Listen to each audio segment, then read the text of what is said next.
Welcome to Postscript, a podcast from Tribune magazine. I'm Barnaby Raine, and today I'm joined by an icon of feminism, of Marxism, of anti-racism, Selma James. Welcome. Thank you. Thank you. In a classic 1974 essay in Race Today, Selma wrote, "Marxism, in this case Marxist feminism, aims to destroy capitalist power that forces us to work making commodities and being commodities and thinking of ourselves and each other as commodities, sexism and racism."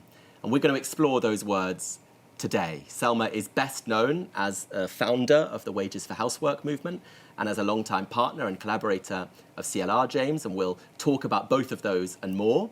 And Selma's wonderful son, Sam Weinstein, is here to help us today. So thank you so much, Sam, for being here. Thank you. Let's start at the beginning. You were born in Brooklyn, New York in 1930. Tell us about your parents and about the world you grew up in. Yeah, it was 1930. I was soon aware of being in a political world. My father was trying to get trade unions going, a trade union going, and my mother helped the women also who were trying to get money from the government. So, and I was political. I knew what side I was on. I knew I was working class. I knew that it was different from being not working class. And I was launched. And your parents were immigrants, Jewish immigrants from Eastern Europe. My father was an immigrant. He came from the Austro-Hungarian Empire, and he came to join his mother in the U.S. She was already here, and he was about 13 or 14 then. My mother was born and bred in New York, and she was a working class girl who then she went to school, and she liked it, but she liked the money more. And so she decided that when she was about 13 or 14, she quit school, kept a job in paper box work, and so she married my father. You've talked about growing up at the intersection where a Jewish neighborhood met a black one. And I wonder what consciousness you had of who you were and race and racism in your childhood. I think you had to be aware of race in the U.S. anywhere, but certainly in Brooklyn, New York, one side of the street was black, and our side, part of it was white.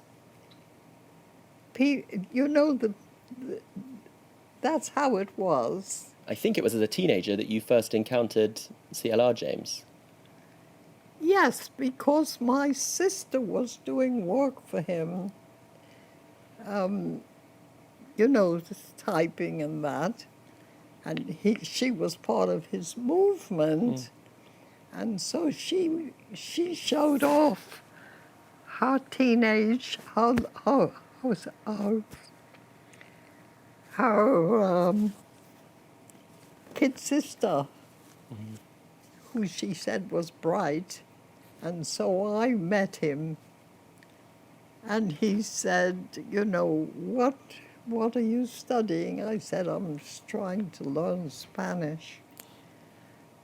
You know, I was high school, and he said, read this, and he gave me a book in French.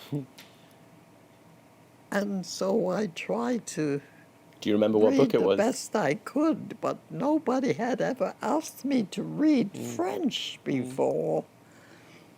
And he said, well, you don't do very well with the French, or something like that. And I said, this old man is a pain in the neck. Do you remember what book it was? Pardon? Do you remember what the book was? No, it was in French. It was in French. How could you have known? How could you have known? So, okay, so your first impression, where were you meeting him? What was the setting? He was in bed with his Elsa. Right. And I was visiting I was visiting the sick, really. But elderly, he was at least 40. You know, 45 maybe, and that was really ancient. But anyway, I didn't spend just a few minutes with him, and that was it.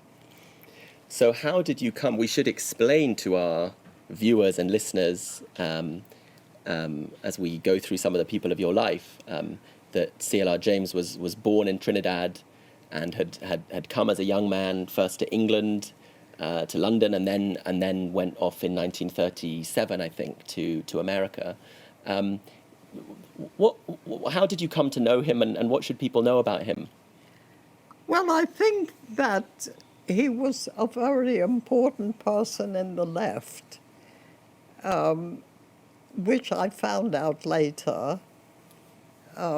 He was studying the Hegelian dialectic. I fell in love with the Hegelian dialectic. Not him, but the dialectic. I thought it was the best thing I'd ever heard of. It made you... It was an introduction. It introduced you to thinking, and I thought it was just a wonderful thing. And I still do.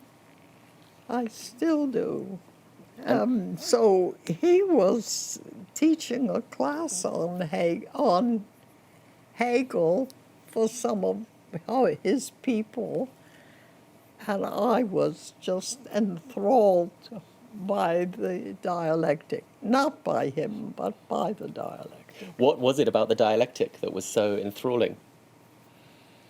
It taught you how to think. You began to understand the differences in thought. And I thought it was the way to find out things about the world and understand them. I wanted to understand them. And although you say you fell in love not with him but with the dialectic, when he went back to Britain in the late 1950s, he went back with you, I think, as his wife. And then you went and lived in Trinidad from 1958 to 1962. What was that like? What was Trinidad like, and what did you learn there? Well, I was very interested in Trinidad. I was very interested in what used to be called the Third World. It was a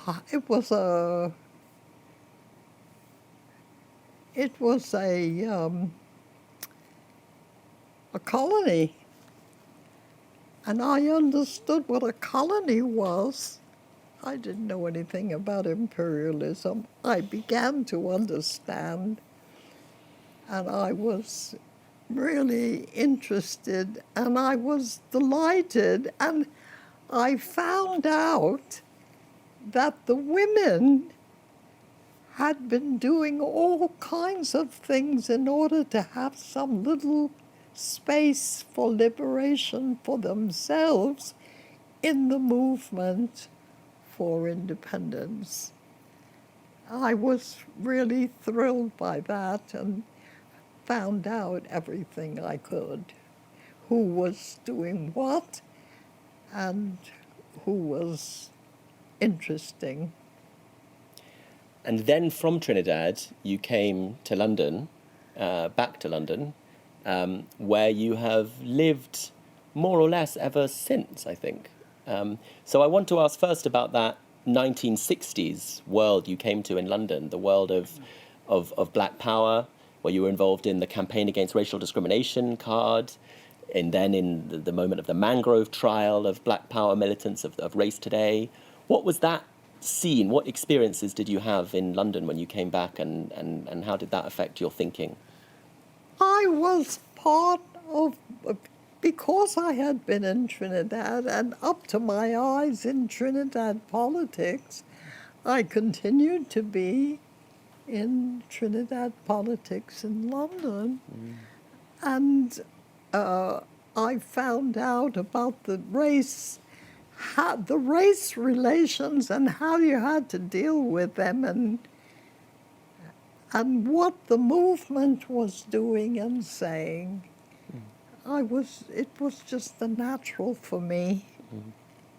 And I learned a lot.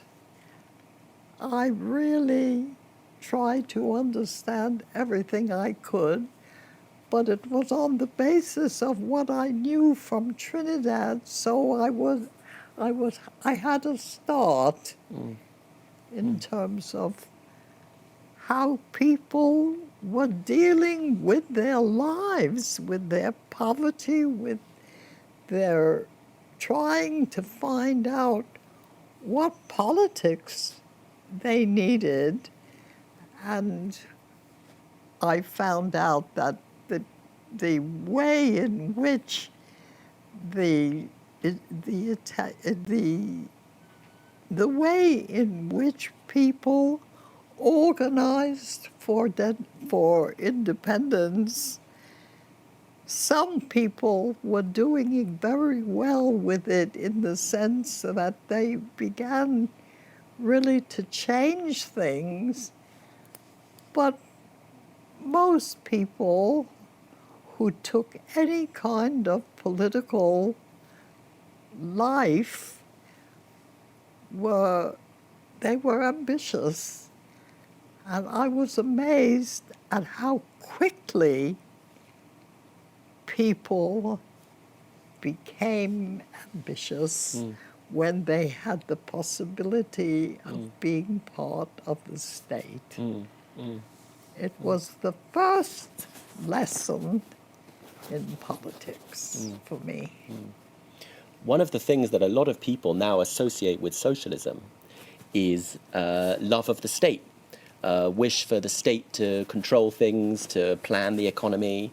And your politics were always completely different from that, weren't they? Well, you know, CLR James was an extraordinary politico. He believed that the working class had to speak for itself. That's the first thing. And that's why I joined his organization originally, because he thought that we could think, and he thought we could find things out. He was very respectful of what I thought and others like me. And this was unusual because I had had a look at the left, and it was there wasn't much to it that attracted a young woman, you know, of that age, at that time. They were very old-fashioned, I thought, but Johnson Forrest wasn't. And that was the tendency that CLR was part of? Yes. He wanted to know what we thought. that was unusual in the left, because the left that I saw was to learn from the left, not to tell the left what to think. It was a very different way of thinking and of knowing other people. And I think he helped you to write an early article with a method using a shoebox. Is that right? I told him about the housewives, and he had never given it any thought. And he was very interested. And ultimately he said, look, you should write a pamphlet on this. And I paid no attention and went on with my life. And then he called me and he said, have you done the pamphlet yet? He had not forgotten. And I said, no. He said, why not? I said, I don't know how to write a pamphlet. He said, oh, it's very simple. And I wrote about this later on, what he said. He said, you put everything in a shoebox that you think about, and then one day you open the shoebox and you put all the pieces together and you'll have the pamphlet. That's what he said. So when I thought about it, I thought I'd try. And it worked. You know, I didn't go to work that day. I stayed home and I put all the pieces together, and by 7 or 8 in the evening I had a draft. And then a friend of mine that I worked with closely, another woman, she was Italian, also immigrant stock. And we hit it off, and we were really buddies. And she told me, yeah, that's okay. Yeah, that's okay. You know, like, it's fine, you're doing good. And he was thrilled with the pamphlet. And I think it was the pamphlet called A Woman's Place that was published in 1950. So you were 20. Yes. You mention an Italian friend, as well as CLR James and your time in Trinidad. Another big influence on your thinking has been discussion with Italian feminism and Marxism from the late 1960s, maybe. Can you tell us how? No, not then. She was... No, of course, that's an earlier. You're talking an earlier. Yeah. She and I were about the same level, and we saw things very similarly. I had immigrant stock. Her mother was, she was Italian and mainly speaking Italian. And she and I were really buddies and helped each other a lot, and spoke with other women in the group as well about we didn't know what to think. I had a look at, what was that book? The woman, a famous book of a feminist. Second Sex. The Second Sex. De Beauvoir. I looked at that and I was appalled, because it had nothing to do with my life. And I thought, this is a bit ongoing and heavy. That was not the kind of thing I wanted. So we we thought differently, our little group. By 1972, when you were in Britain, you prepared a pamphlet and a paper for a conference of the women's liberation movement in Manchester, which was a very sharp kind of intervention about what feminist politics should be about. And this is sometimes seen as one of the moments of the birth of your kind of involvement in what becomes Wages for Housework. But at the time, when you wrote this, there's some demands in it. There's 4 demands. And the first demand is, we want to work less. Can you tell us how Wages for Housework was an anti-work demand? It was the time. And I was very influenced also by the Italians who were talking about the end of work. And that interested me. But I wanted to know how to get rid of work. I was anti-capitalist from the top to the bottom, and I felt that there had to be a way for us to work less, and we should fight for that. I was working in a factory at the time, and it was not interesting. Any of the work that I did was just work that you did because you wanted the money. And I felt that women worked very hard. And by the way, I was very interested in the way in which the races mixed or didn't mix, depending on what was happening and who they were. So this was part of my education as a working class girl.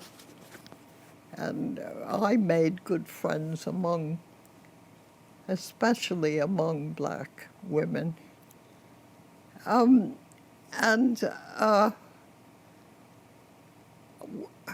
What was I saying about?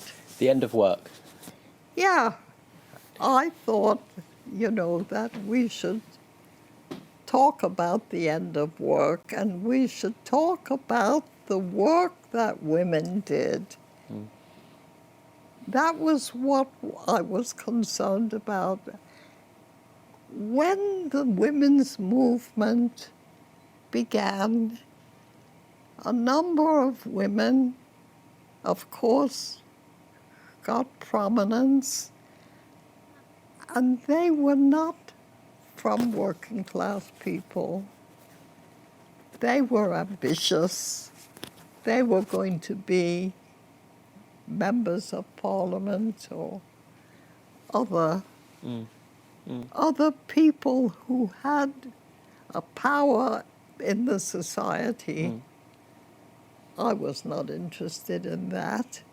I was really interested in how we lived our lives, and I wanted to know how much better we could do than we were doing.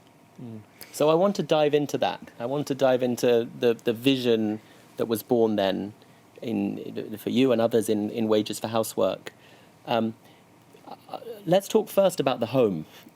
It was a vision that said that we want to minimize housework. It didn't celebrate housework. We want to minimize housework, and the best way to do that is to make it the most expensive item in the capitalist budget, you said. So, tell us about that. Well, it was really a question of being a housewife and having no money of your own, except the family allowance you got a little money if you had more than one child. And I was very interested in that. And I found that other women were too. And so a group formed, and they were very increasingly, they were anxious that we concentrate on having money of our own. We had a right to money, and we called it wages for housework. And all of a sudden, a number of people were interested on the one hand. On the other hand, they were furious. There were women who were very unhappy because they felt, especially women from the left, they thought that we should get jobs, become good trade unionists, and that's what we should be doing, and that wasn't our view. You said in that first paper in 1972, you said the trade unions are trying to shove "We want jobs" placards in our hand. You'd think it's immoral to be unemployed. The only thing wrong with unemployment is you don't get a pay packet. So you wanted to minimize housework by making the state pay to incentivize them to minimize it. And you also wanted not to encourage people to go out and get jobs necessarily, because your vision of freedom didn't involve lots of people working for bosses. Did not involve working for capitalism. Right. This was not the labor, this was not our idea of liberation. And by the way, that was true generally. Working class women did not think that the jobs that we were being offered were what we wanted. We needed the money, but that was not the only thing. It was our time, and we had children. By that time, I had him. Sam. And that was a different story. Women, we began to discuss what we wanted, and we said we wanted wages. We said we want a wage for the work we're doing at home. And it didn't mean that the men should not help if you could get something out of them.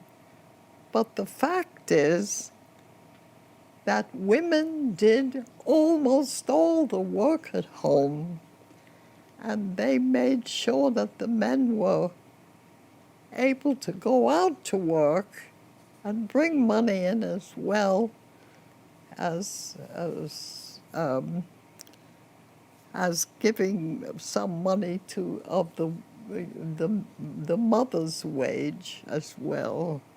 And one thing that sometimes confused me, you called it wages, but I don't think you imagined it as a wage in the capitalist sense. You didn't imagine that people would be monitoring how much housework you did, and you wanted guaranteed money for everyone who was a mother or a carer or staying at home from the state, didn't you? I mean, is wages the right word? Was it a wage, like a capitalist wage? No, you see, we had the right to some money in all kinds of ways. There was a welfare state, and also there was something called family allowance, where every mother had a family allowance booked the moment that her child was born, except the first child. We fought for the first child and got it later on. But it was not unusual for money to come to the family in some form or another. And in that case, it was family allowance that came to the mother. And part of your politics, it seems to me, was all about freedom, was all about people being free. And so you didn't want the state to simply step in and reorganize and socialize housework. You wanted to have the money yourself. You wanted working class people to have that control. And you said at one point in a 1970s essay, you said that our struggle is to be free of dependence and domination by men, and also to be free of the pressure to enter the capitalist labor market. Your politics then was very different from a socialism which is about the state regulating labor, because you didn't want the state to be telling you what to do, and you wanted to have free time from labor. Is that a fair summary of what you were about? That's very fair. The fact is, we didn't love the state, and the state was controlling us. And there are various ways in which the state was in charge of your life. In some ways, we had some benefits. That's what the whole welfare state was about. But this was not the end and aim of what we wanted. And there were many things that we wanted. There were childcare that we wanted. There was other ways in which we wanted freedom and rights. There were various things that women discussed that they wanted. Birth control, there were various things. But it was not about state control. That was the Stalinist way. And we didn't want any part of that. And very often, the Labour Party was very similar to sometimes. So there were these two pillars of social democracy and of Stalinism, the state and Labour. And maybe you could say a third pillar was the nation. And you were skeptical about all of these, about all of these things. I mean, there's a very brilliant writer about this period now, Katrina Forrester, who's talked about In and Against the State, that pamphlet from the late 1970s, which has the line, resources we need involve us in relations we don't. And it seems, I think she thinks, and I think that's also a good way of thinking about some of the... Will you repeat that? Resources we need involve us in relations we don't. We need the money. We don't want to have a relationship to some state bureaucrat controlling us. Or was that was the kind of politics you were expressing as well, I think? Well, I think that was the world generally at that time. At this moment in time, there was a tremendous movement in the street for all kinds of things. First of all, for the end of war.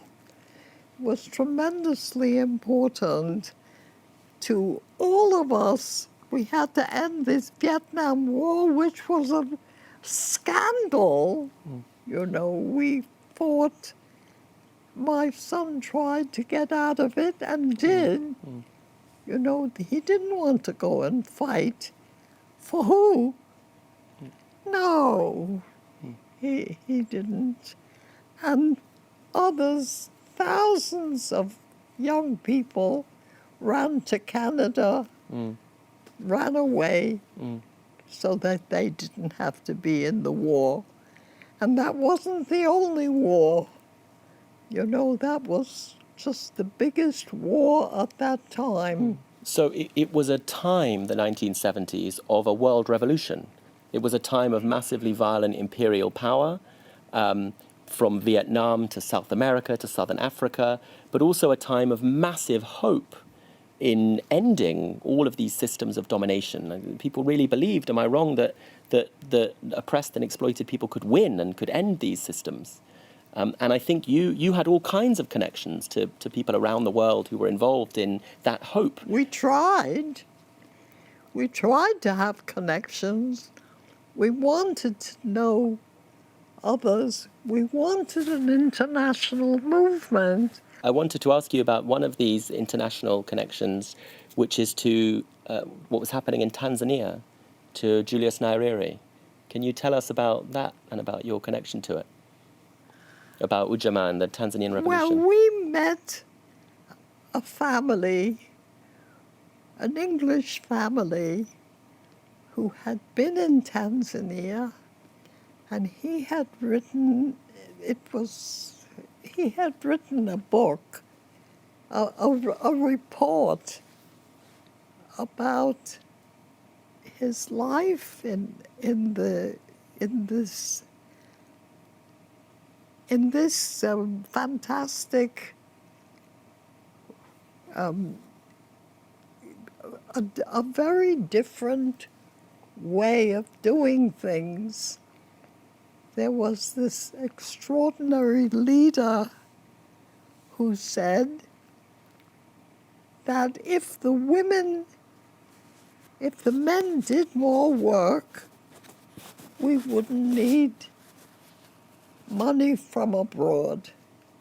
It's that the women do all the work. This was amazing to me. This was amazing to everybody. He was a fantastic. And this was Nyerere, who was the first leader yes. of independent Tanzania, who was a teacher by profession, who people called Mwalimu, the teacher, and whose vision of socialism was about education and refusing a kind of industrial path. But he said, let them do it themselves, let them make the decisions. He was, again, you see, the same thing that I found, the politics that I was involved in. Here it was, Nyerere was saying, let them decide. They made fantastic decisions. The mothers had some possibilities in terms of time before they went out to work in the field because they had to see after the children. This was unheard of, but it was good work. They made a decision in the meeting that the mothers were to have that. You know, this was an extraordinary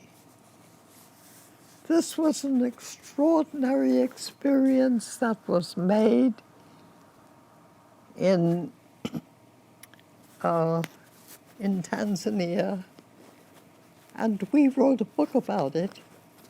We took this man's report and we edited it very little, and we published it with an introduction by myself. And it was clear that this was the kind of education that could be moved around in various places, including in the U.S. You know, this backward place was way ahead of a whole set of things. And Nyerere was a great man, and we wanted people to know that in the middle of Africa was really big advancement when the people had their own way, their own rights, and their own law. It was something, that's what we felt we should be doing. This is part of what liberation is about. And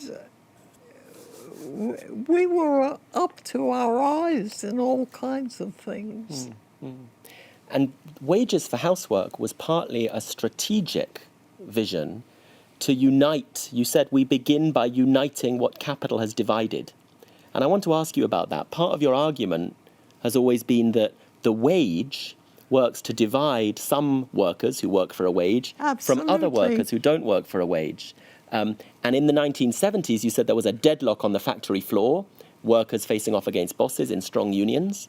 And you said workers can win higher pay in a strike, but then the boss just passes on that higher pay in higher prices that are being paid maybe by their wife when she does the weekly shop. So tell us how wages for housework was a vision for power to the sisters, you would always say, and power to the class. What was the connection? How was wages for housework? How is the standpoint of the wageless about class struggle? I think Sam is really the person to speak about it. He was doing the work of building the movement of workers, and you should ask him about it. Sam, But Selma? Yeah. Is that all right? Of course. Sam, how is the perspective of wages for housework and of the struggle of the unwaged, how is that a vision for dealing with the deep strategic challenge that socialists and communists and leftists have always had, which is that people know capitalism is an oppressive and exploitative system, but the people who are oppressed and exploited are divided? Well, it's always been a weakness for the working class that certain sections were not actually employed. And part of, I was a trade unionist for most of my life, and part of what you're trying to organize is to figure out how you can take the chance on striking, or at least using that as a kind of blackmail against the employer, when you've got people at home who are so dependent on you. And so we always thought and thought it was a great idea. The more money that people in the house at home had, the more the workers in where I was particularly working in the utility industry, the more that we had the ability to bargain with the employer. So it was a tremendous strength to us, depending on how much money there was in the home. So we would support people who needed benefits in any way that they could, any benefits that we could get, which was a way of getting wages for housework. I mean, if like family allowance or anything like that, meant there was money in the home. And that was a strength to workers who were in the factory. And one of the things that always was important to me, the question was, it was wages for housework, not wages for housewives. So if the men wanted to do the work, and increasingly we're seeing that now, that sometimes the men are staying home and doing the work, they would be entitled to it as well. And right from the very beginning, in that 1972 paper, you said, we want wages for housework, men too. It wasn't about freezing a gendered division of labour where only women do this work. It was about saying the work of nurturing and supporting and caring for life should be work that's valued and that we all do. Well, the fact is the working class is divided by who gets the wage and who doesn't. And it's not only women who don't get the wage. There are all kinds of men who don't get any wages either. But in any case, you are divided. Once there is a wage, you are divided by those who have it and those who don't. And we were saying, once you have work, then you must have money. And Sam was able to do some things from his position in the union. He got fantastic rise in pay for women, to get equal pay. That was a really big thing that you all did. Yeah, we negotiated, and we were, I think still remains, the largest pay equity settlement in private industry in the United States. I think it still is. Because we put the largest group of men and the largest group of women, the women who worked on the telephones and the men who worked out in the field, which is the job that I had been doing, we put them on the same wage. And that was a tremendous victory. I mean, it really meant, it was really leadership and encouraged people all through the society that this was a possibility. Because the argument consistently was that hierarchies within the working class divided and weakened the whole working class. Exactly. But, we all know that. We don't say it, but we assume it, that we are divided by who gets the wage and who gets the money and how much money it is, and that part of what the Wages for Housework campaign did in that particular struggle was very helpful, because a lot of the value of having women who want to have money for themselves, it's terribly important, because that is an important part of the demand for equal pay. If I may also add something in relation to that, one of the things we learned from it, when we put those two jobs on the same pay level, we found that men started to go into the job that had been traditionally occupied by women.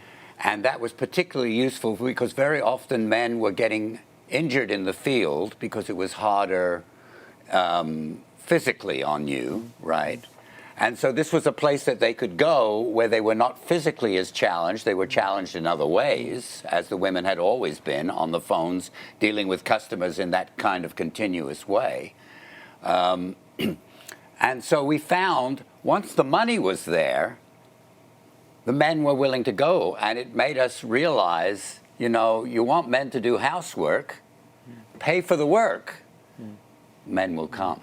Tell me then if this is a fair summary of what this campaign has been about.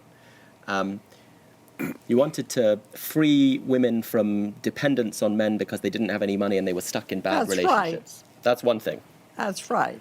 You wanted to minimize miserable, backbreaking bits of housework by making it the most expensive item in the capitalist budget. Well, I don't know. I don't remember that line in particular coming from us, but I think it did. I've read it. But is it a fair summary to say you wanted to minimize and reorganize housework? You didn't just want it to stay the same. Yes, you minimize housework, but the important thing is that you have the time to give to children. That's a very big question, and it's not solved yet, and it's only now beginning to raise itself. Not only women, but men. Men are saying, I would really like some time with my children. It's... And one of my favorite lines in your work is where you say that capital takes our time from us. You say it takes who we could be and turns us into who we are. It takes our time, it takes us. And part of the politics of freedom that I see in your work is the idea that freedom has to mean free time, and a capitalist society that makes us labor and labor and labor and labor takes our time from us and stops us from being the kinds of beings that we could become if we had more time. Exactly. The point is, you know, they're now doing what is it? AI. I'm so shocked by that. They want to make a machine that can think. But we haven't got time to think. Women work very hard. Women in every country, with very few exceptions, work very hard. And we feel that the way we work, what we work, how we work, who we work with, how much time we keep from work, how much time we have for our children, for our adults, for our lives, all of that is up for grabs, and all of that is being discussed now among people who are thinking, we want changes. And you feel very much the young people are in a very different position now from where we began speaking today. You know, these people, they don't want any war. They're destroying the armaments. I think that's very good. The Palestine Action protesters Absolutely. in Britain. Yeah. It is a great move forward when young people say no war. I met you when I was a teenager, and I met you through the International Jewish Anti-Zionist Network. How did you come to anti-Zionism, and why was it important to you to be a Jewish anti-Zionist and to claim our Jewish identity and not let Zionists have it? I was against Zionism always.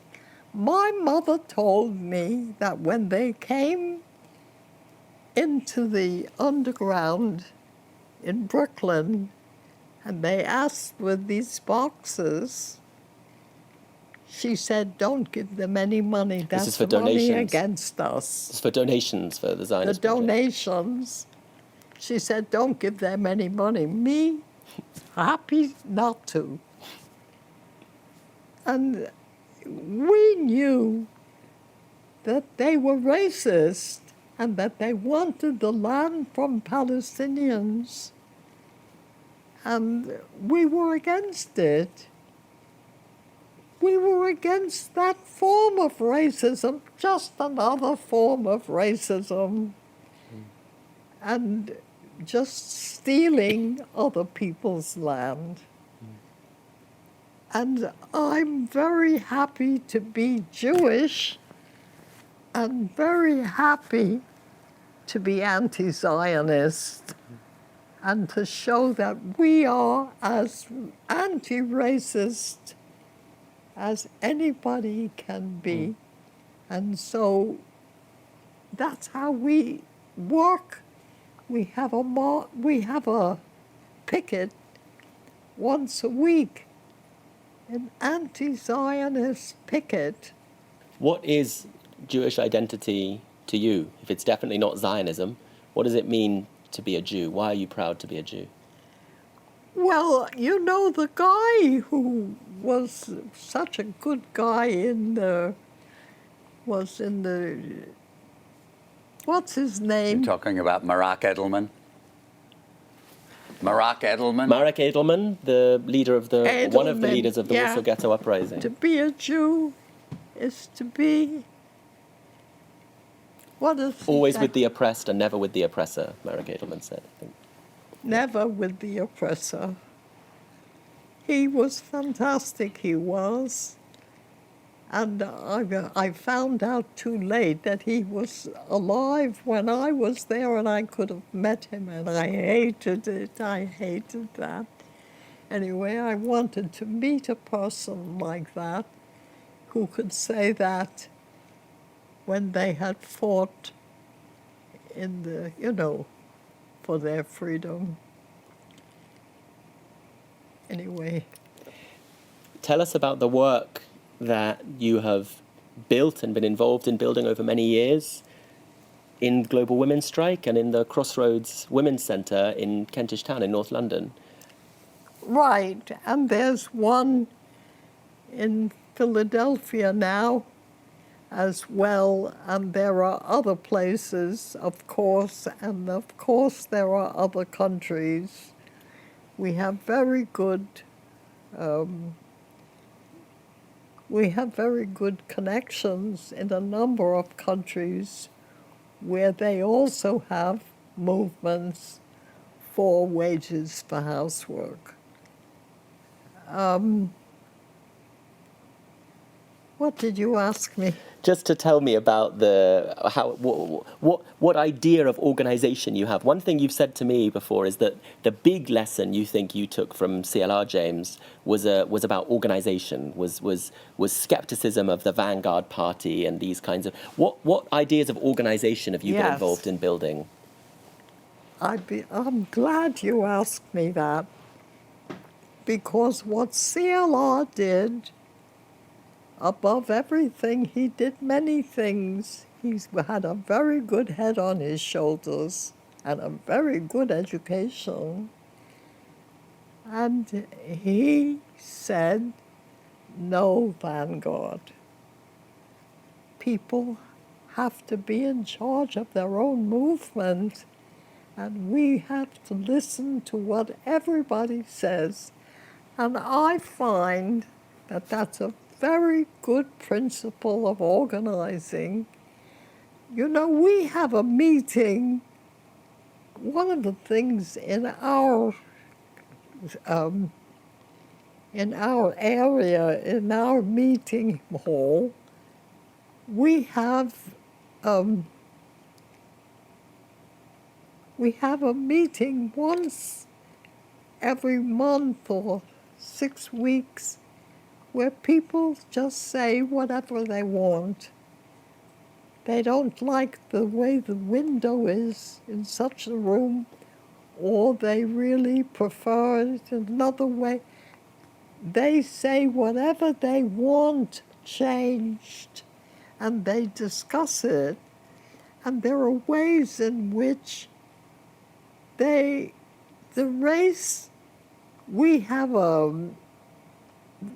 have an anti-racist way of organizing.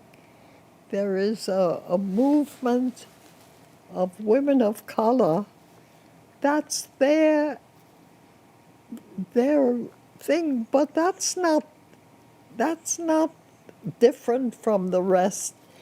Merely that they are able to deal especially with the question of race and give direction to the rest of us who need it. But you see, I think this is a big difference between some of the older politics that you come out of and some more recent anti-racism and feminism. You don't think of feminism and anti-racism as just being about freeing women or black people, but being about freeing everyone, don't you? Your politics is about freeing everyone from capitalism and imperialism and sexism so that everyone has time to spend with their loved ones. So it's a vision of a kind of universal freedom, not just for some people. Is that right? That's absolutely right. I think that it was always that. I love Marx. He understood that, and he fought for it. What does Marx mean to you? What Marx is clear about what the relationships are, and he's also clear about how we don't want anybody to have that much more than anybody else.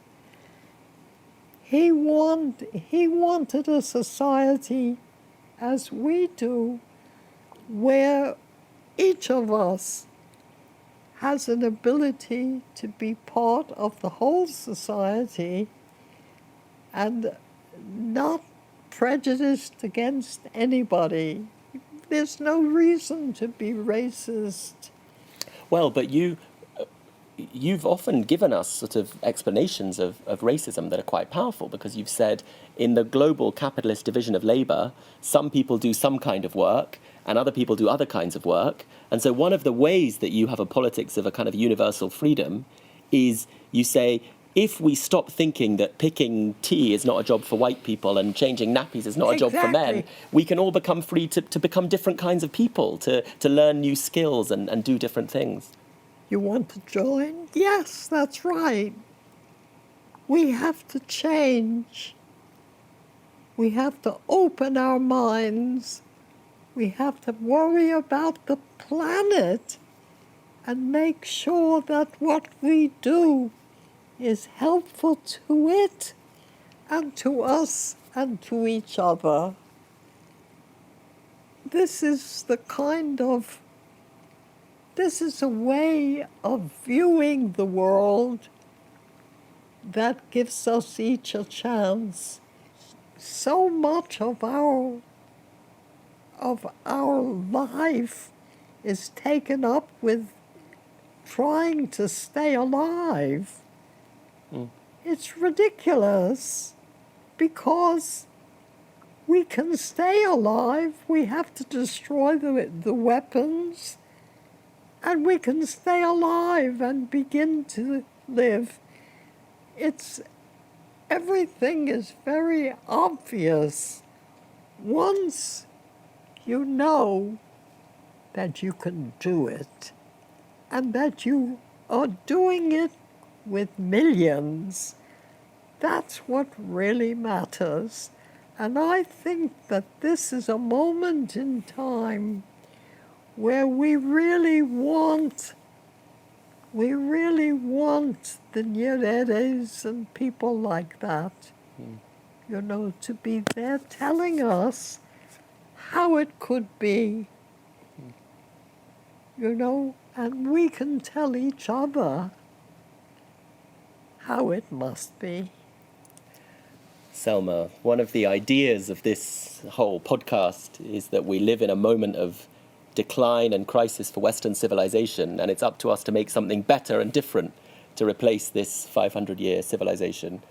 And I think that the work that you have been doing, you're 95 years old now, the work you've been doing for decades is an example of that commitment to universal human freedom. So I am so glad that I've known you for many years, and so glad. Yeah, go on. I am lucky in having had an ongoing and growing moment in time where people are really fighting for each other. Selma, thank you so much for talking to me today.